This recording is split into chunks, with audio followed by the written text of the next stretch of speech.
नमस्कार,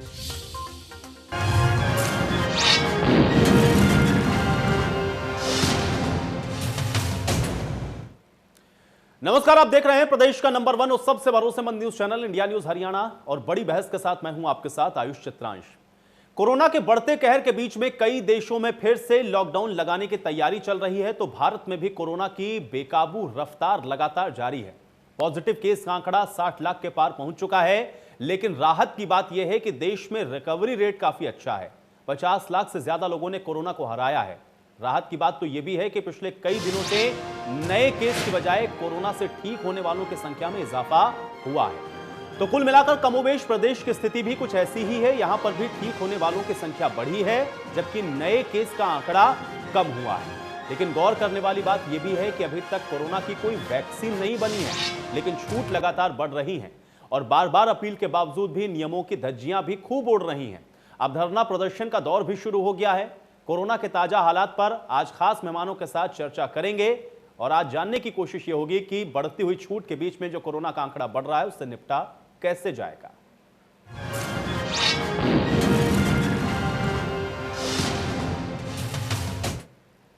तो आज की चर्चा की शुरुआत करें, लेकिन उससे पहले आइए आपको कोरोना से जुड़े हुए कुछ ताजा आंकड़े दिखाते हैं। इन आंकड़ों को आप देखिए कि किस तरीके से जो आंकड़े हैं वो तेजी के साथ बढ़ते हुए नजर आ रहे हैं। देश के रिकवरी रेट पर अगर नजर डालें तो यह 82.74% है और यह रिकवरी रेट सबसे ज्यादा है, यानी कि रिकवरी के मामले में भारत आज भी टॉप पर है। अब तक 60 लाख से ज्यादा नए केस आ चुके हैं। यह चिंता का विषय जरूर है, क्योंकि तेजी के साथ आंकड़ा बढ़ा भी है। अब तक 50 लाख से ज्यादा लोग ठीक हो चुके हैं और यही वजह है कि जो रिकवरी रेट है वो भारत का सबसे बेहतर है। 27 दिनों में 23 लाख नए मरीज जुड़ गए हैं, यानी कि औसतन अगर आप रखें तो 80 से 90 हजार रोजाना। 27 दिनों में 21 लाख से ज्यादा मरीज हालांकि ठीक भी हुए हैं। अब प्रदेश की बात करते हैं तो प्रदेश का रिकवरी रेट भी 50 ठीक भी हो चुके हैं। अब तक कोरोना की जंग को जीत चुके हैं। प्रदेश में 1300 से ज्यादा हालांकि मौत हुई है। कोरोना के चलते 1300 लोग अपनी जान गंवा चुके हैं और देश का रिकवरी रेट 82.74%, जो कि टॉप पर है। तो कुल मिलाकर के देखिए, रिकवरी रेट के मामले में अगर देखा जाए तो भारत अब टॉप पर है।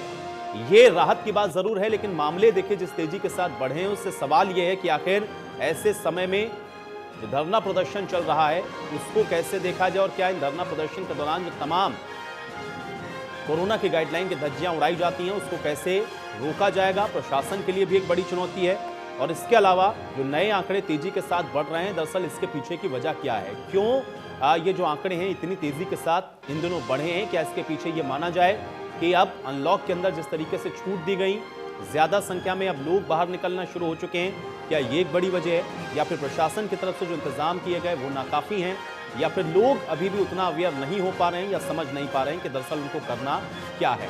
की चर्चा की शुरुआत करते हैं। फिलहाल हमारे साथ डॉक्टर सुचिन बजाज जी जुड़े हुए हैं। डॉक्टर सुचिन बजाज जी, बहुत स्वागत आपका। डॉक्टर सुचिन बजाज जी, कैसे देखते हैं, एक तरफ तो हम लोग देख पा रहे हैं कि जो हमारा रिकवरी रेट है वो पूरे दुनिया के अंदर टॉप पर है, लेकिन आंकड़े भी बड़ी तेजी के साथ बढ़ते हुए नजर आ रहे हैं।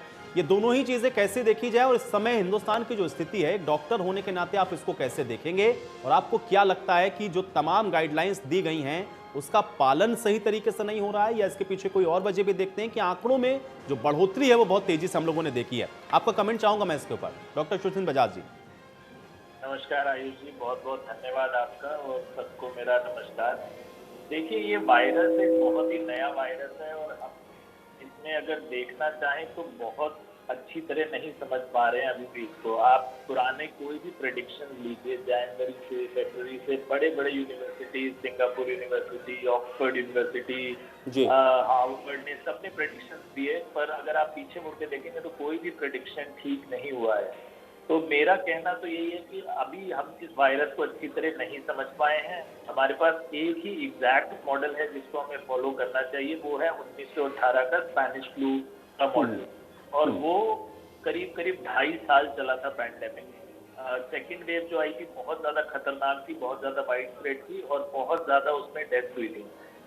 ये कम से कम मैं अब आपको श्योर कर सकता हूँ कि इस बार सेकेंड वेव में डेथ उतनी नहीं होगी, क्योंकि हमारा मेडिकल इंफ्रास्ट्रक्चर बहुत स्ट्रॉन्ग है और हम सीख चुके हैं वायरस के बारे में, इसको कैसे इलाज करना है, किस टाइम कितना इलाज करना है। बट लेकिन इन्फेक्शन को रोकना बहुत मुश्किल होगा, क्योंकि अनलॉक जैसे सब कुछ अनलॉक हो चुका है, फेस्टिव सीजन आ रहा है, सारे त्योहार आने वाले हैं, दुर्गा पूजा आने वाली है, दशहरा, दिवाली आने वाली है, तो मुझे नहीं लगता कि हम इन्फेक्शन बहुत ज्यादा रोक पाएंगे अब। बट ये थोड़ा सा अच्छी बात रहेगी कि मोर्टेलिटी और बहुत सीरियस पेशेंट को हम जरूर रोक पाएंगे। लेकिन ये क्योंकि वायरस के लॉन्ग टर्म इफेक्ट में नहीं पता है, कई बार हो सकता है कि इसमें लंग फाइब्रोसिस हो जाए। बहुत सारे पेशेंट हमारे हैं जो अभी भी वापस आ रहे हैं 3 महीने बाद भी सांस फूल रहा है जिनका। तो मैं सबसे रिक्वेस्ट करूंगा कि अपना ध्यान रखें, सेफ रहें। एसएमएस तो हम बार बार बता रहे हैं, सैनिटाइजेशन, मास्क और सोशल डिस्टेंसिंग, उसका ध्यान अवश्य रखें, उसको ना भूलें, चाहे कुछ भी हो, चाहे कितना ही अनलॉक हो जाए। एसएमएस हमेशा रखें, जब बहुत जरूरी हो तभी बाहर जाएं और भीड़ भाड़ वाली जगह से जरूर बचें। बिल्कुल। डॉक्टर सुशील बजाज जी, देखिए ये तो हम लोग लॉकडाउन जब से हुआ है उसके बाद से ही लोगों को लगातार समझाने की कोशिश भी कर रहे हैं और सरकार की तरफ से भी अपने स्तर पर ये जो प्रयास है हम लोग लगातार देख पा रहे हैं। लेकिन एक चीज डॉक्टर सुशील बजाज जी मैं आपसे जरूर समझना चाहूंगा, एक तो आपने ये बात की मोर्टेलिटी रेट की, इसके पीछे वजह क्या देखते हैं? क्या ये माना जाए कि इम्यून सिस्टम स्ट्रांग होने की वजह से, या फिर हमारी रोग प्रतिरोधक क्षमता खासतौर से इंडियंस की ऐसी होती है कि हम लोग आसानी से लड़ लेते हैं ऐसे वायरस से? क्या इसको क्रेडिट देंगे, या जो एफर्ट्स किए गए हैं गवर्नमेंट के स्तर पर या फिर स्थानीय लोगों के स्तर पर, उसकी वजह से भी ये जो हम लोग रेट देख पा रहे हैं कि हम लोग रिकवरी रेट में स्टॉप के ऊपर हैं, ये कैसे देखा जाए? क्या आपको लगता है कि और परिवर्तन होना चाहिए, या अगर 60 लाख के ऊपर आंकड़ा क्रॉस कर रहा हो तो क्या आप इसको अलार्मिंग सिचुएशन के तौर पर भी देखेंगे, या फिर लॉकडाउन जैसी स्थितियां फिर से होनी चाहिए? थोड़ा सा मैं चाहूंगा कि इस विषय को भी और क्लियर करें। जी, तो मोर्टेलिटी रेट देखिए कम होना और रिकवरी रेट ज्यादा होने में भारत में बहुत सारे फैक्टर्स हैं। जैसा आपने डेफिनेटली कहा, हमारी थोड़ी इम्यूनिटी ज्यादा है क्योंकि हम लोग एक्सपोज हैं इन्फेक्शन से बहुत regularly compare to western world जहां पर इन्फेक्शन है ही नहीं। और इसी वजह से मुझे लगता है कि हमारी मेडिकल कम्युनिटी को भी बहुत ज्यादा एक्सपीरियंस है और लर्निंग है इन्फेक्शन को ट्रीट करने में, जो कि वेस्टर्न वर्ल्ड को इतना नहीं है। उनको इन्फेक्शन बहुत रेयरली दिखते हैं, कोई आता ही नहीं इन्फेक्शन, उनका सारा इलाज हार्ट डिजीज और डायबिटीज और इसी पर चलता है।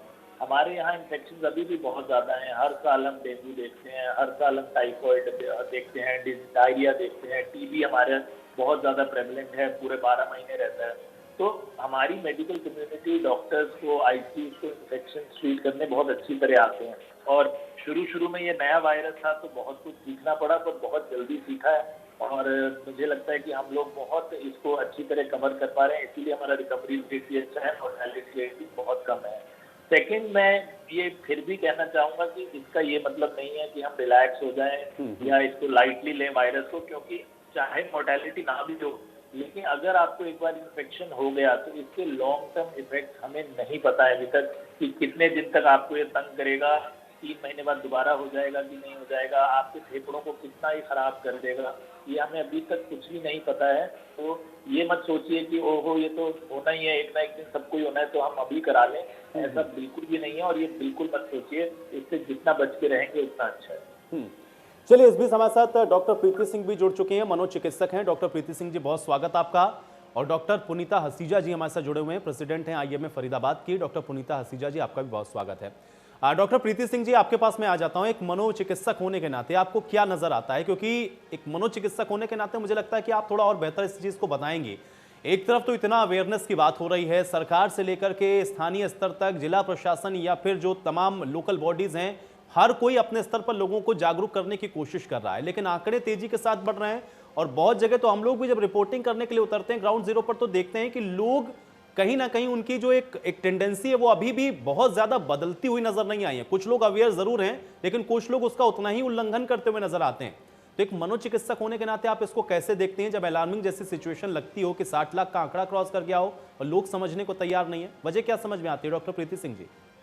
देखिए, हमारे यहाँ 2 तरह की सिचुएशन आ रही हैं बहुत क्लियरली। एक तो जहाँ पे लोग अभी भी लापरवाह हैं और डिनाइल में हैं कि शायद उन्हें प्रॉब्लम नहीं होगी या उन्हें कोरोना नहीं हो सकता। और दूसरी तरफ यहाँ है जहाँ पे पूरा पैनिक और पूरा एंजाइटी मोड है। शायद आज तक हमने ये जो समस्या है जीवन में आज तक नहीं देखी कि जहाँ पे पैंडेमिक की वजह से मेंटल हेल्थ इतनी बुरी तरह से इम्पैक्टेड हुआ है। जहाँ तक मेडिकल सिचुएशन डिटोरिएट हुई है या जो सिम्टम्स डिटोरिएशन है वो तो हम देख ही रहे हैं, बट मानसिक स्थिति, चाहे हम बच्चों को देखें, चाहे हम बुजुर्ग देखें, चाहे हम मिडिल एज ग्रुप को देखें, कोई बचा नहीं है इससे। ठीक है, तो इसका मेडिकल इम्पैक्ट, इसका इकोनॉमिकल इम्पैक्ट, फाइनेंशियल इम्पैक्ट और साइकोलॉजिकल इम्पैक्ट, इस पैंडेमिक ने हमें हर तरफ से चोट पहुंचाई है ना? जी जी। तो वो उसकी वजह से हमें ये सारी सिचुएशन एक्सट्रीम में नजर आ रही है बहुत बार, और हमारे केसेस भी हॉस्पिटल में इसको लेके बढ़ गए हैं। हमारे हेल्पलाइन नंबर्स पे कॉल्स बढ़ गई हैं इन चीज़ों को लेके, कि हर तरह से हमें प्रॉब्लम्स का फेस करनी पड़ रही है। तो इसकी तैयारी अभी भी बहुत ही कम लेवल पे है, जहाँ तक मैं बात करूंगी साइकोलॉजिकल इम्पैक्ट के बारे में। जी जी। बाकी चीज़ों के लिए तो फिर भी सरकार काफ़ी कदम उठा रही है, पर साइकोलॉजिकल इम्पैक्ट जिसकी वजह से सुइसाइड बढ़ रहे हैं, लॉकडाउन के दौरान सुसाइड के नंबर्स काफ़ी बढ़े हैं, है ना? और हमें देखा है मेन में सुइसाइड ज़्यादा हुए हैं एज कम्पेयर टू विमेन, और कई ऐसे बच्चों में, मतलब एडोलेसेंस में भी ये सुसाइडल अटेम्प्ट्स हुए हैं और कंप्लीटेड सुसाइड्स भी हुए हैं। तो ये सारी सिचुएशन काफ़ी गंभीर होती जा रही है फिलहाल के लिए, और जब तक अगर हम ध्यान नहीं दें तो हमारे लिए पैंडेमिक की लड़ाई अधूरी रहेगी। चलिए ठीक है। प्रीति सिंह जी, आपने जो बात की इसको थोड़ा और विस्तार से और समझेंगे, मैं आपके पास वापस आऊंगा, लेकिन डॉक्टर पुनीता हसीजा जी आपके पास आता हूं मैं। डॉक्टर पुनीता हसीजा जी, एक तरफ हम लोग देख रहे हैं, खासतौर से अगर हम लोग हरियाणा की ही बात कर लें, तो यहाँ पर भी जो आंकड़े हैं हम लोगों ने देखा है कि पिछला अगर 1 महीने का हम लोग रिकॉर्ड देखें तो बहुत तेजी के साथ बढ़ा है। इसके पीछे वजह क्या देखते हैं और आपको क्या लगता है? क्योंकि जब आंकड़ा पूरे देश के अंदर 60 लाख को क्रॉस कर रहा हो, लगभग हम लोग 1.25 लाख के आसपास फरीदाबाद के अंदर आइडेंटिफाई कर पाए हो ऐसे केसेस को, तो इसके पीछे वजह क्या समझ में आ रही है? क्योंकि एफर्ट तो गवर्नमेंट की तरफ से बराबर किए जा रहे हैं, लोकल बॉडीज भी एफर्ट कर रही हैं, लेकिन ये आंकड़े तेजी के साथ क्यों बढ़ रहे हैं? डॉक्टर पुनीता हसीजा जी। हाँ, थैंक यू पहले हमें ये मौका दिया बताने का। यहाँ पे फरीदाबाद की तरफ से मैं आपको नमस्कार करती हूँ। जी जी। जैसे कि डॉक्टर साहब ने पहले भी बताया कि इसमें जो बढ़ने का कारण है कि एक्चुअली अब जो है कि जब से लॉकडाउन था तब तो लोग अपने घरों में रहते थे, एक दायरे में थे लोग और अपना बहुत स्ट्रिक्टली उसको फॉलो कर रहे थे। लेकिन ये है कि हम इस चीज़ को परमानेंटली लॉकडाउन नहीं कर सकते हैं। तो जब लॉकडाउन खुला तो कुछ लोगों ने तो बहुत समझदारी से मास्क पहना, सोशल डिस्टेंसिंग मेंटेन की, सैनिटाइजेशन पे ध्यान दिया, बट कुछ लोगों में बहुत लापरवाही तक हद तक लापरवाही करी उन्होंने। आप अभी भी देखेंगे कुछ जगह पर अभी भी आप देखो कि सारे खोमचे खुल गए हैं, सारी सब्जी मंडियाँ खुली हुई हैं। हम चाहते हैं कि सब खुले, लेकिन उसमें प्रॉपर तरीके से लोग अपने आप को सोशल डिस्टेंसिंग मेंटेन करें, मास्क पहने और जो है सैनिटाइजर का इस्तेमाल करें। तो ये चीज़ों का अंदर थोड़ी सी लोगों में लापरवाही आई है, इस वजह से थोड़े केसेस बढ़े हैं। दूसरा है कि जब ये हम एक फेज से दूसरे फेज में जाते हैं, जैसे शुरू में लॉकडाउन में जब थे तो हमारा इतना ट्रांसमिशन नहीं था एक दूसरे के साथ। जब हम ये फैलता ही एक दूसरे के साथ कॉन्टैक्ट में आने में, क्लोज डिस्टेंस में आने में है, प्लस कुछ फंक्शंस में लोगों ने शुरू कर दिया। तो इस तरीके से जब क्लोज कॉन्टैक्ट में आते हैं तो ये जब 6 फुट की दूरी हम मेंटेन नहीं कर पाते हैं, तो उस वजह से ये एक दूसरे से संक्रमण हमारे को फैला। तो चाहे इसको अभी हमारी तरफ से हम मतलब गवर्नमेंट की तरफ से अभी इसको कम्युनिटी ट्रांसमिशन की तरफ नहीं माना जा रहा है, बट जब हमें प्राइमरी कांटेक्ट नहीं पता चलता है किसी पेशेंट को कि कहाँ से आया, तो वो उस वजह से ये कम्युनिटी जब ट्रांसमिशन आ जाता है तो डेफिनेटली एक पीक आता है। ये ऐसा नहीं कि हमारे देश में आया है, ये वाला पीक हर जगह पे आया है। आपने देखा होगा जब पिछले 6-7 महीनों में हमने देखा है कि पहले कम केसेस से सडन पीक आता है, एंड जब एक तरह से ये स्प्रेड होता है, फैलता है, तो फिर एक पीक के बाद थोड़ा सा फिर स्लो डाउन भी होता है जी। तो अभी भी हम सबको ये सलाह देना चाहेंगे कि कृपया करके इसको लापरवाही से मत लीजिए। अगर आपको कोरोना नहीं हुआ या कोविड इन्फेक्शन नहीं हुआ है तो आप उससे अभी भी बच सकते हैं। तो आप अपने आप को एक SMS वर्ड हमने इजाद किया था इसके लिए कि SMS में S मतलब कि आपको सोशल डिस्टेंसिंग मेंटेन करनी है, M मतलब मास्क पहनना है और S मतलब सैनिटाइजेशन। तो SMS अगर एक सिंपल याद कर लेते हैं सब लोग तो इस वजह से भी हम उसको रोक पाएंगे। और हरियाणा का जहाँ तक मेरा ख्याल है कि हरियाणा बाकी सब प्रदेशों से काफ़ी अच्छी तरीके से इसको हैंडल कर रहा है, क्योंकि हमारी जो इसमें गवर्नमेंट है, एडमिनिस्ट्रेशन है, IMA है, हमारी कॉर्पोरेट हॉस्पिटल्स हैं, सिविल हॉस्पिटल है, सब मिलजुल के बहुत अच्छे तरीके से इसको एक तरह से टैकल कर रहे हैं। जैसे हमारे फरीदाबाद में ESI मेडिकल कॉलेज है, वहाँ पे मैक्सिमम लोड है पेशेंट्स का, लेकिन साथ साथ हमारे कॉर्पोरेट हॉस्पिटल्स भी जो है वो उसको ठीक कर रहे हैं। और जो ESI मेडिकल कॉलेज का हमारा जो ICU डिपार्टमेंट में वहाँ आज 6 महीने होने वाले हैं। हमारे प्राइवेट हॉस्पिटल के डॉक्टर्स को जो है वहाँ जाके उन्होंने ICU को संभाल के रखा हुआ है ताकि हम अपने ज़्यादा से ज़्यादा मरीजों का इलाज कर पाएँ और उनको ठीक कर पाएँ। तो उसके लिए हम अपने अपने आईसीयू वाले, जो हमारे फरीदाबाद के पल्मोनोलॉजिस्ट हैं, हमारे कॉर्पोरेट हॉस्पिटल के जो डॉक्टर्स हैं एनेस्थीसिया डिपार्टमेंट से, रेस्पिरेटरी के, उनका भी बहुत थैंक्स करते हैं कि उन्होंने इस हद तक उसको रोक रखा है कि इतना नहीं फैला है as compare to other district, other state. नहीं बिल्कुल पुनीता असीजा जी, देखिए आप लोगों के कंट्रीब्यूशन को तो कोई नकार नहीं सकता और आप लोगों की बात को भी लोग ज्यादा और बेहतर तरीके से समझते हैं, इसीलिए आज हमने डॉक्टर्स को भी बुलाया है कि आप जो बात कह रहे हैं कम से कम मैसेज लोगों तक पहुंच रहा है, लोग समझेंगे कि हाँ भाई डॉक्टर साहब कह रहे हैं तो मानना जरूरी है।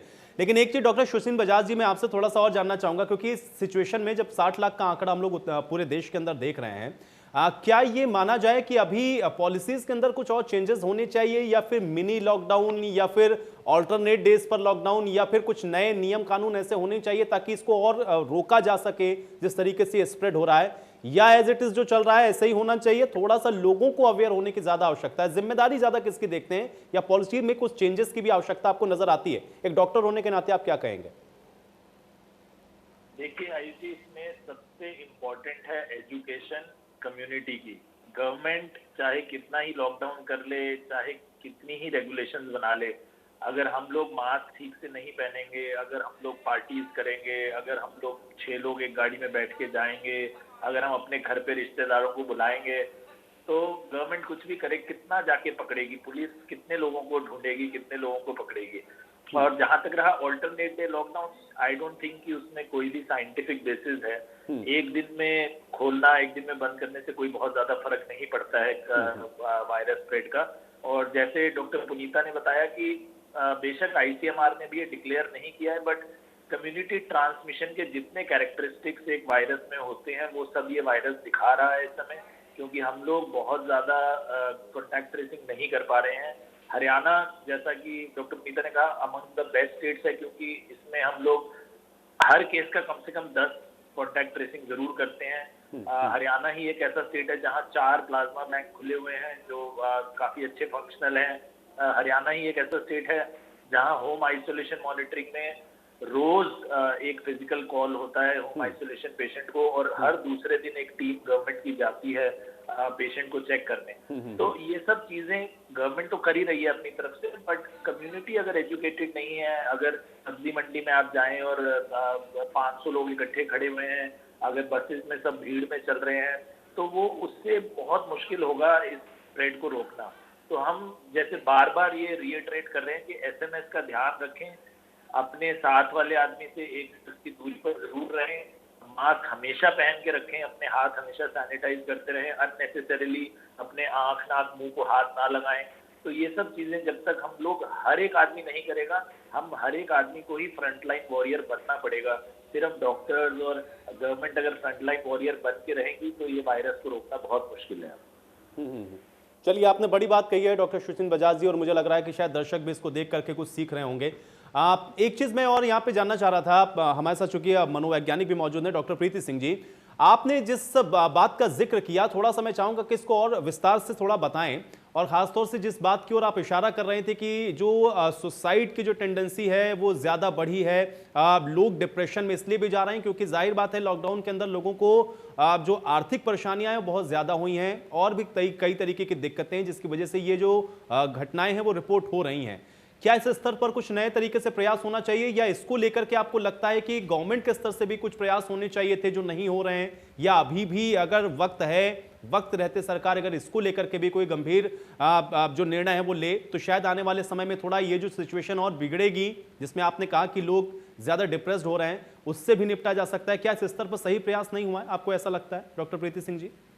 हाँ जी, नहीं मैं ये नहीं कहूंगी कि सिस्टम ने प्रयास नहीं किया है। सिस्टम अपनी तरफ से कुछ प्रयास ला रही है, काफी हेल्पलाइंस आ रही है। हमारे निम्हांस जो है Bangalore national institute of mental health and neuro sciences, उन्होंने हेल्पलाइंस क्रिएट करी हैं, काफी सेशंस वो ले रहे हैं time to time. But definitely ये बिल्कुल एक वॉर डिक्लेयर हो चुकी है उस लेवल पे। अगर हम मेंटल हेल्थ को अगर देखें इस टाइम पे, कोरोना और पैंडेमिक के टाइम्स के अगर हम उस हिसाब से देखें, तो डेफिनेटली सबका रिस्क बढ़ चुका है, केसेस काफी ज्यादा नंबर में आ रहे हैं। डिप्रेशन डेफिनेटली एक चीज है, बट डोमेस्टिक वायलेंस बढ़ चुका है, बच्चों के साइकाइट्रिक डिसऑर्डर्स बढ़ रहे हैं इस दौरान, साइकोलॉजिकल प्रॉब्लम्स बढ़ रही हैं। तो इन सबको हमें पहचानने की जरूरत है with more awareness program. Definitely सरकार उस काम पे और उस स्तर पे काम कर सकती है, और हरियाणा में हम काफी स्कूल्स के थ्रू, बिकॉज सब कुछ ऑनलाइन जा रहा है, we could reach out to all the schools here, और उनको ये अवेयरनेस, पेरेंट्स को ये अवेयरनेस क्रिएट कर सकते हैं कि बच्चों का खास ध्यान रखें, स्पेशली जो आज 7 से 12 साल के बच्चे हैं, जो उतना अपने आप को एक्सप्रेस नहीं कर सकते, बोल नहीं सकते, तो काफी उनके मूड में चेंजेस नजर आ रहे हैं, उनके बिहेवियर में चेंजेस आ रहे हैं नजर, उनके रूटीन में चेंजेस आ रहे हैं। तो ये बहुत ही अनयूजुअल टाइम्स है, और बहुत अनयूजुअल रिस्पॉन्सेज और रिएक्शंस हमें देखने को मिल रहे हैं हर तरफ से। तो जितना हम, लेकिन डॉक्टर प्रीति जी, क्या आपको लगता है ये ज्यादा चैलेंजिंग है? क्योंकि लोग अपनी फिजिकल हेल्थ के बारे में तो बड़ा अवेयर रहते हैं, जरा सी कोई बीमारी हुई तो डॉक्टर की दौड़ लगाते हैं, जाकर के अपनी बीमारी का इलाज करते हैं, लेकिन लोग मेंटल हेल्थ के बारे में उतना सोचते नहीं है, और उतना ज्यादा मुझे लगता है जानकारी भी नहीं है लोगों के पास। और फिर ऐसी सिचुएशन में जब पेंडेमिक की सिचुएशन हो, लोगों को पता ही नहीं चल रहा कि उनके साथ क्या हो रहा है, तो एग्जैक्टली होना क्या चाहिए? मैं चाहूंगा कि थोड़ा इसको बताएं डॉक्टर प्रीति सिंह जी। एब्सोल्युटली, आप बिल्कुल सही कह रहे हैं। अवेयरनेस वैसे भी पैंडेमिक के पहले भी कम थी, और अब हमारे को किन किन चीजों का सामना करना पड़ रहा है। लोगों को लगता है शायद इसका कुछ इलाज नहीं है, ये ऐसे ही चलेगा, नींद नहीं आ रही है, शराब की आदत बढ़ती जा रही है, लोग बहुत ज्यादा एडिक्शन में आ रहे हैं। तो ये सारी चीजें, इस तरह के चेंजेस नजर आ रहे हैं। हस्बैंड वाइफ में खूब सारी लड़ाइयाँ हो रही हैं, डिवोर्सेस बढ़ गए हैं। So lot of things are changing in pandemic के दौरान पे। तो ये बहुत ज्यादा हमें जागरूक होने की जरूरत है कि जिस हिसाब से फिजिकल हेल्थ और फिजिकल इलनेसेस की बीमारियां हैं, उसी हिसाब से मेंटल इलनेसेस की बीमारियां भी हैं, और उनका इलाज भी होता है, चाहे वो दवाइयों के द्वारा हो, चाहे वो थेरेपीज के द्वारा हो। तो आप प्लीज इस बात को, मतलब लोग समझें कि ये बहुत जरूरी है कि आप अपने मानसिक और अपने शारीरिक दोनों हेल्थ का ध्यान रखें, और लोग हैं, एक्सपर्ट्स हैं इस फील्ड में, जो आपकी मदद कर सकते हैं। जी जी। डॉक्टर पुनीता हसीजा जी, एक चीज मैं और जानना चाहूंगा, चूंकि आप फरीदाबाद की तरफ से भी रिप्रेजेंट कर रही हैं, क्योंकि जिस समय ये आंकड़े बहुत तेजी के साथ बढ़े, रिपोर्ट ये हुआ कि गुरुग्राम, फरीदाबाद और सोनीपत, ये वो तमाम इलाके थे जहां पर जो केसेस थे वो बहुत ज्यादा संख्या में सामने आ रहे थे। इसके पीछे की क्या वजह आप लोगों को समझ में आई, और फिलहाल मौजूदा सिचुएशन कम से कम फरीदाबाद और उसके आसपास के इलाकों में आप कैसे देखते हैं? और इसके अलावा और क्या आप कहना चाहेंगी, जो लोग आपको सुन रहे हैं कैसे निपट सकते हैं, और क्या कुछ और ऐसी चीजें जिसका ख्याल अभी इस सिचुएशन में रखना बहुत जरूरी है, मास्क और सोशल डिस्टेंसिंग के अलावा भी? हाँ, डेफिनेटली आपका कहना बिल्कुल दुरुस्त है कि हरियाणा में फरीदाबाद एंड गुड़गांव, इन 2 जगह पे सबसे ज्यादा केसेस आए हैं।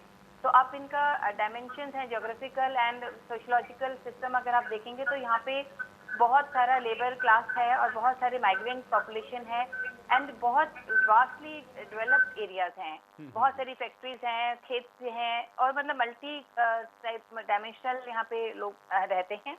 प्लस यहाँ पे नियरेस्ट जो है, हम लोग एनसीआर के पास हैं, तो एनसीआर के काफी लोग भी यहाँ पे रहते हैं। प्लस पेशेंट्स बढ़ने का कारण जो है वो है कि हमारे यहाँ पे टेस्टिंग का जो वो बढ़ा दिया गया है दायरा।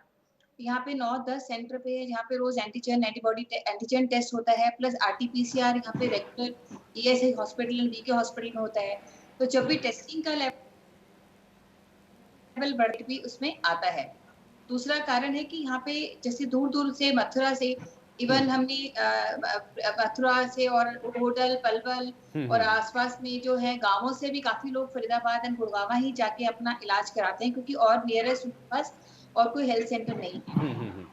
और ईएसआई को एक शुरू से ही पहले दिन से ईएसआई मेडिकल कॉलेज जो फरीदाबाद में NIT 3 में है, उसको पहले दिन से डेडिकेटेड एक हॉस्पिटल बना दिया गया था।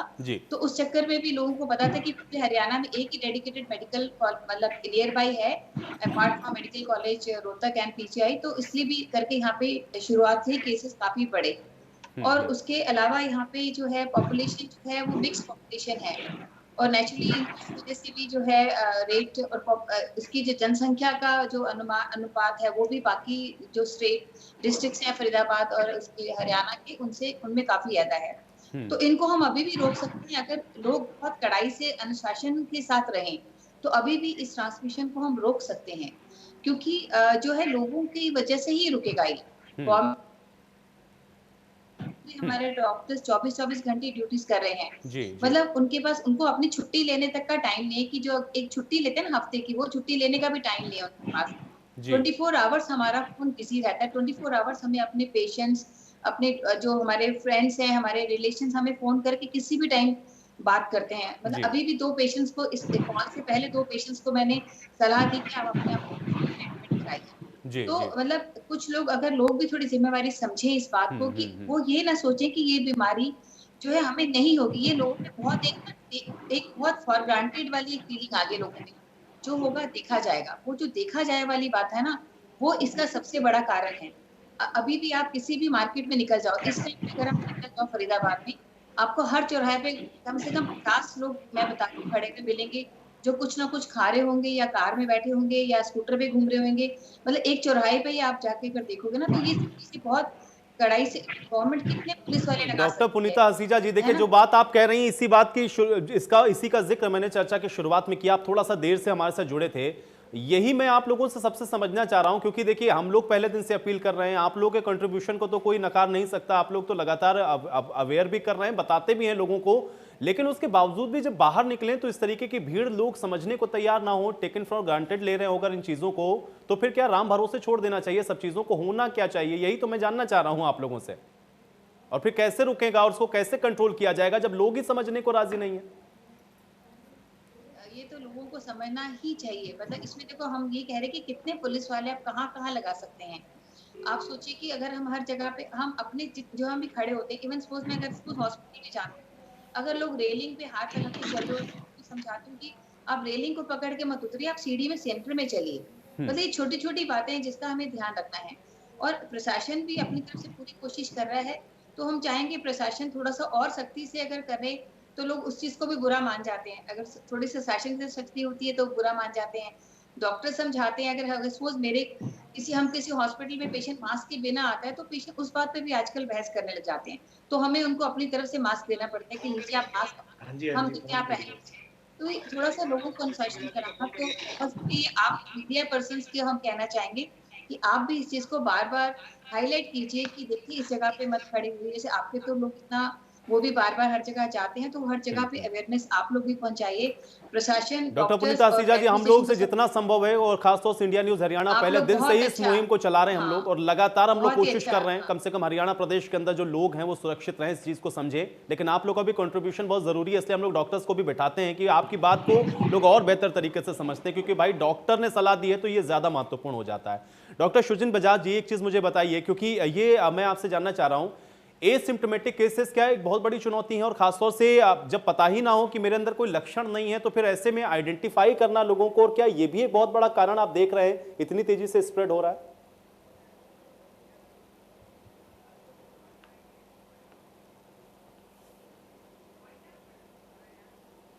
डॉक्टर सुचिन बजाज जी, क्या आप मुझे सुन पा रहे हैं?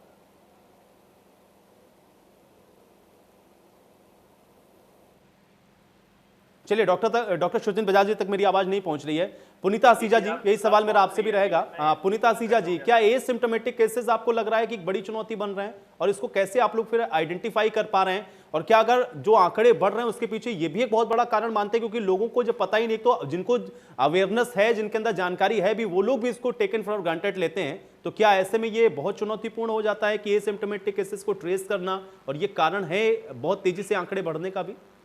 हसीजा जी, एसिम्प्टोमेटिक पेशेंट जिनको हमें, ये सबसे बड़ी चुनौती है, क्योंकि आधे लोगों को पता ही नहीं होता कि हमारे को फीवर है या हमारे को सिम्टम्स हैं इसके।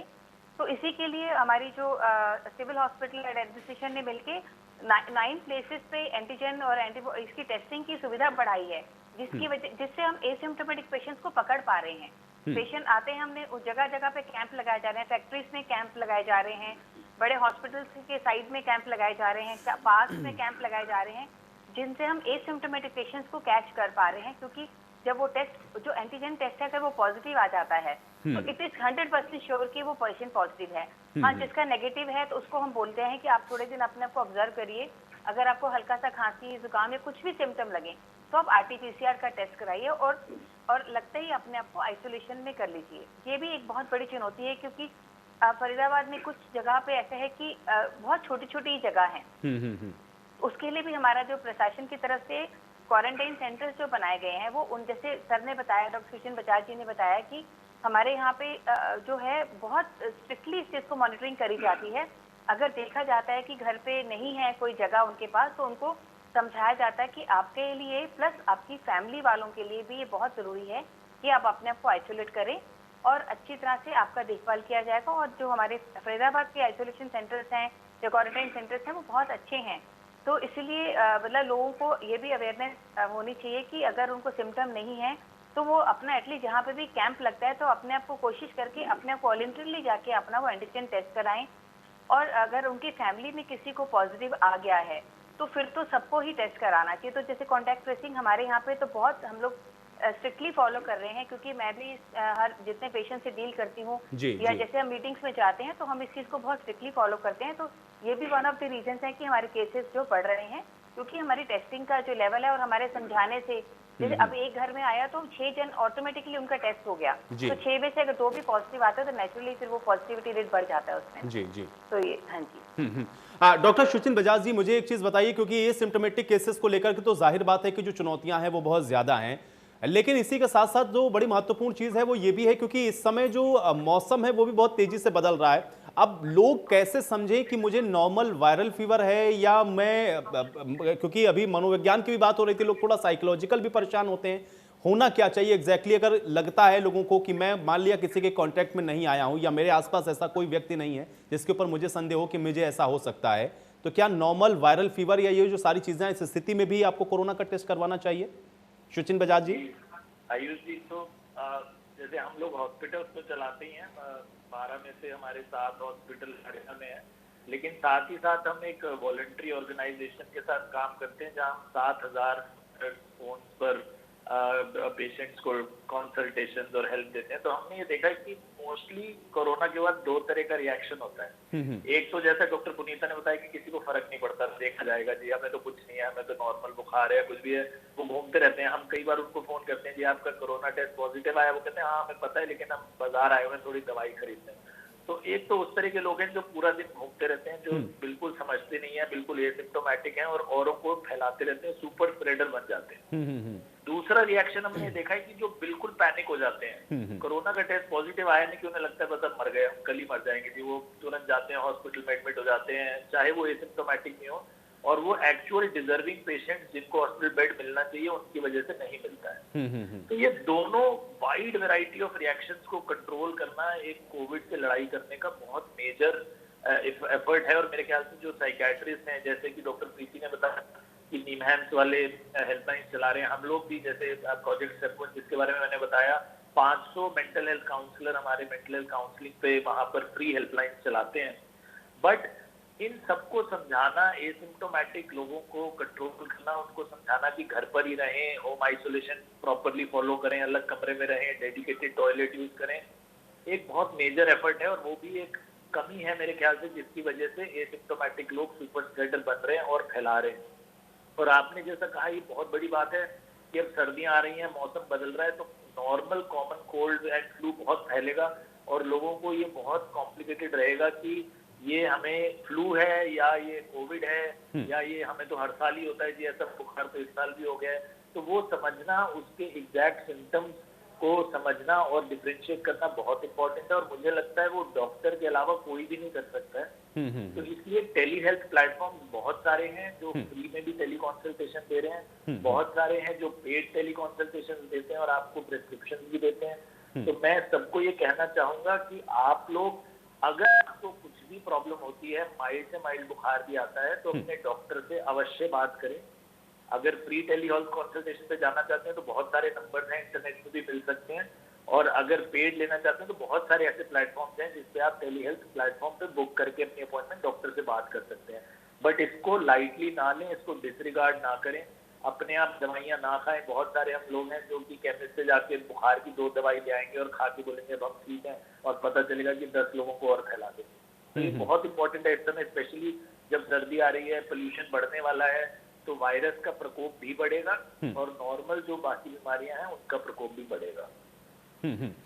डॉक्टर प्रीति सिंह जी, मुझे एक चीज बताइए, क्योंकि देखिए यहाँ पर जो तमाम विषय है उसकी चर्चा तो हो रही है, चाहे कोरोना को लेकर के अब जो प्रिकॉशंस हैं वो कैसे लेने, इसकी भी बात हो रही है, लेकिन चूंकि मेंटल हेल्थ की बात हो रही थी तो आप मुझे बताइए, क्योंकि इस दौर के अंदर वो लोग जो कि या तो अपने आप को डिप्रेस्ड महसूस कर रहे हैं या तो यहाँ पर भी मेंटल हेल्थ वाले, तो मुझे लगता है कि आधे से ज्यादा ऐसे हैं जो एसिम्प्टोमेटिक हैं, जिनको तो समझ में ही नहीं आता कि उनको दरअसल हुआ क्या है। तो वो कैसे अपने आप को आइडेंटिफाई कर पाएं कि मुझे कोई मानसिक बीमारी भी हो रही है या मुझे अब डॉक्टर को कंसल्ट करना चाहिए, किसी साइकेट्रिस्ट को दिखाना चाहिए?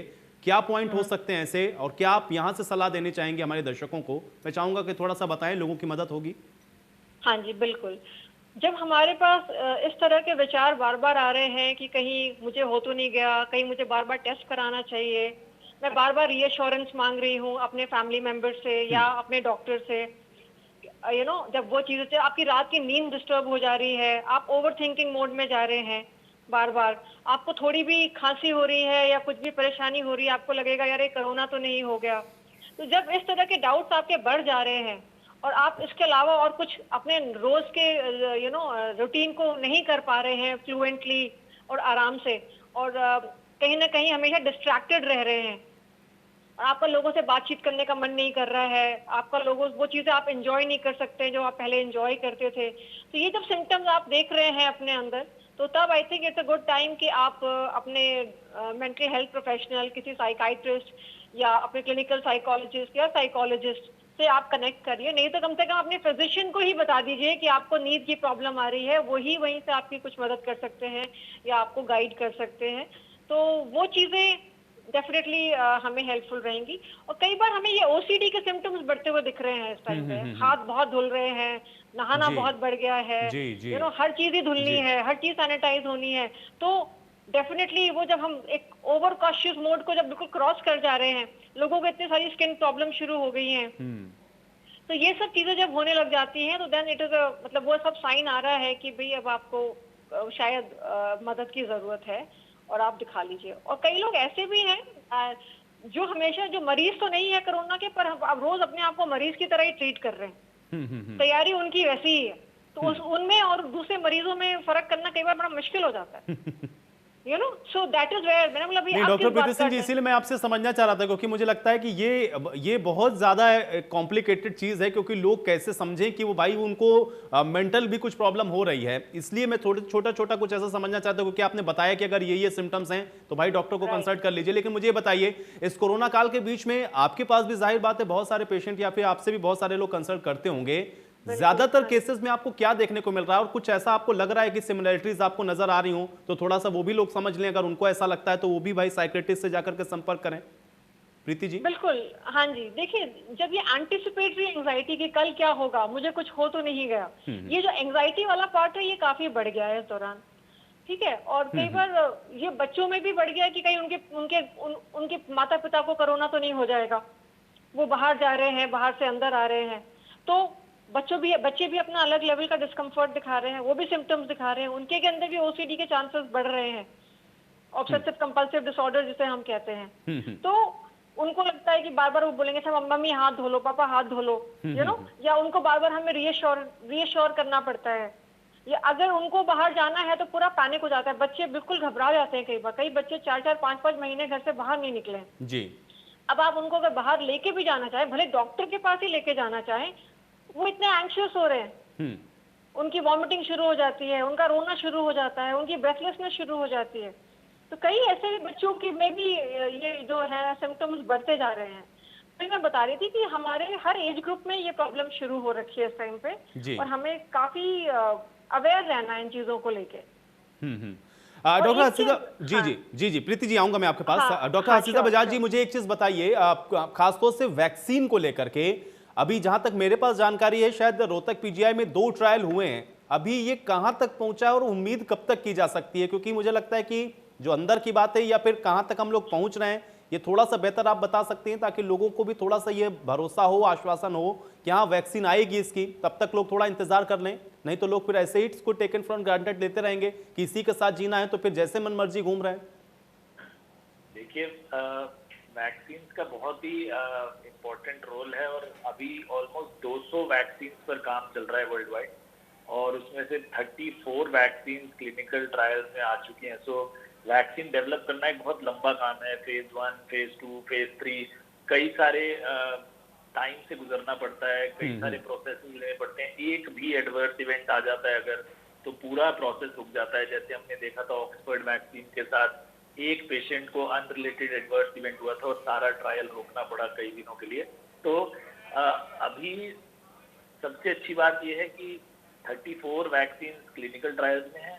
उसमें से जो ऑक्सफोर्ड वाला वैक्सीन है उसमें एक बहुत बड़ा नेकी का काम किया है सीरम इंस्टीट्यूट ऑफ इंडिया ने, जिसमें बिना ट्रायल पूरा हुए उन्होंने प्रोडक्शन शुरू कर दिया है अपने रिस्क पर जी। तो अगर वो ट्रायल फेल हुआ तो अरबों रुपए का नुकसान खुद सहने को तैयार है कि वो सारी वैक्सीन नाले में फेंक देंगे।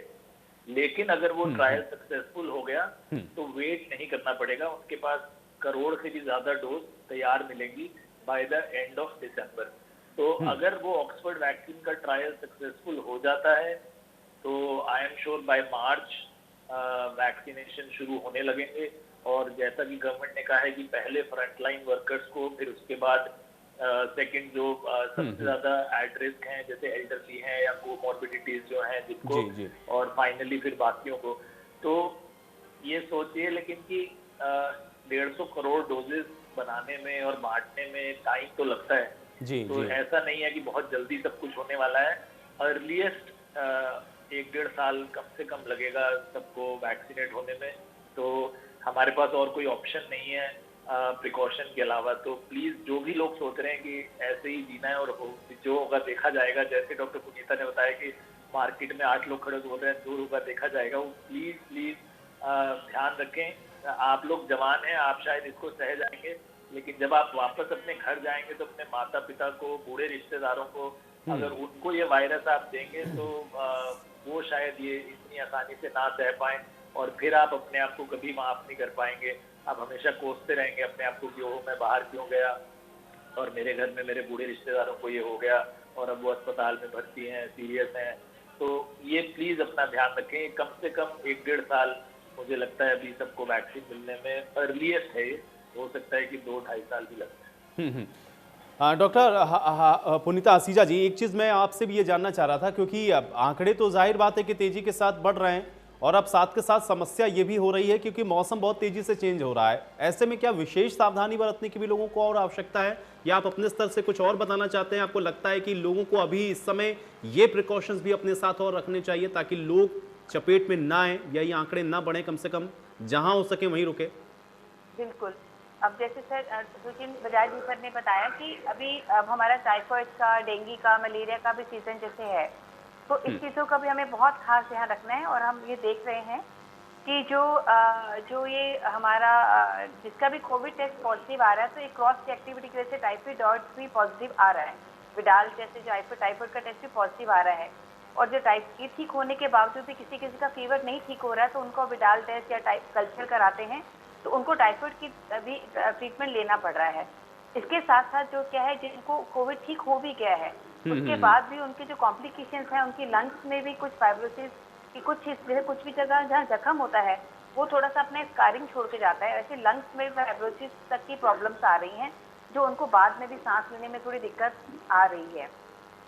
इसके अलावा जो कोविड की वजह से हार्ट की प्रॉब्लम्स में भी वृद्धि हो रही है। तो ऐसा नहीं कि कोविड इन्फेक्शन हो गया, आप ठीक होकर घर चले गए, उसके बाद आप लापरवाह हो जाइए। उसके बाद भी आपको उतनी सावधानी रखनी है क्योंकि इसकी पोस्ट कोविड कॉम्प्लिकेशन भी बहुत ज़्यादा बढ़ रही हैं।